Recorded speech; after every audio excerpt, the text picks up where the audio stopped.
ಮಾಡುವಂಗಿಲ್ಲ. ಈ ನನ್ನ ಸ್ವತ್ತುಗಳು ಇದನ್ನು ನನ್ನ ಯಾರಾದರೂ ಪರಂಪರಾಗತವಾಗಿ ಬರುವ ನಮ್ಮ ಮಕ್ಕಳು ಅದನ್ನು ಉಪಯೋಗ ಪಡುವ ಅನುಭವಿಸುವಂಗಿಲ್ಲ. ಈ ಸ್ವತ್ತು ಮುಸ್ಲಿಂ ಸಮುದಾಯದ ಸಬಲೀಕರಣಕ್ಕಾಗಿ, ಮುಸ್ಲಿಂ ಸಮುದಾಯದ ವಿಧವೆಯರಿಗೆ, ನಿರ್ಗತಿಕರಿಗೆ, ಬಡವರಿಗೆ ಅವರ ಶೈಕ್ಷಣಿಕ, ಅವರ ಆರ್ಥಿಕ ಸ್ವಾವಲಂಬಿತನಕ್ಕಾಗಿ ಇಲ್ಲಿ ವಕ್ಫ್ ಆಸ್ತಿಯನ್ನು ಇಲ್ಲಿ ವಕ್ಫ್ ಮಾಡಿದರು. ಇಲ್ಲಿ ನಾಳೆ ಇಲ್ಲಿ ಸೇರಿದಂತೆ ಯಾರಾದರೂ ಉಲಮಾಗಲು ಇದು ವಕ್ಫ್ ಆಸ್ತಿ ನಮಗೆ ಕೊಡಬೇಕು ಎಂಬ ವಾದ ಯಾರು ಮಂಡಿಸಿದರು ಅದು ಸಾಧ್ಯವಿಲ್ಲ. ಯಾಕೆಂದರೆ ಶರೀಯತ್ತಿನ ನಿಯಮ ಈಗಾಗಲೇ ನಮ್ಮ ಉಲಮಾ ಒಕ್ಕೂಟದ ಪ್ರಧಾನ ಕಾರ್ಯದರ್ಶಿಯಾದಂಥ ಉಸ್ಮಾನ್ ಫೈಜಿ ಅವರು ಹೇಳಿದರು, ಇದು ಅಲ್ಲಾಹನ ನಾಮದಲ್ಲಿರುವುದು, ನಾಳೆ ಯಾರಿಗೂ ಇದನ್ನು ಮುಟ್ಟೋಕೆ ಸಾಧ್ಯ ಇಲ್ಲ.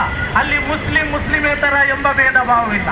ಇತ್ತೀಚೆಗೆ ನಮ್ಮ ಕೆಲವು ಮಾಧ್ಯಮಗಳು ಇದು ಹಿಂದೂ ಮುಸಲ್ಮಾನರ ಸಮಸ್ಯೆಯಾಗಿ ಅದನ್ನು ದಿಕ್ಕು ಬದಲಾಯಿಸುವಂತ ಒಂದು ಪ್ರಯತ್ನ ಮಾಡಿದಷ್ಟೇ.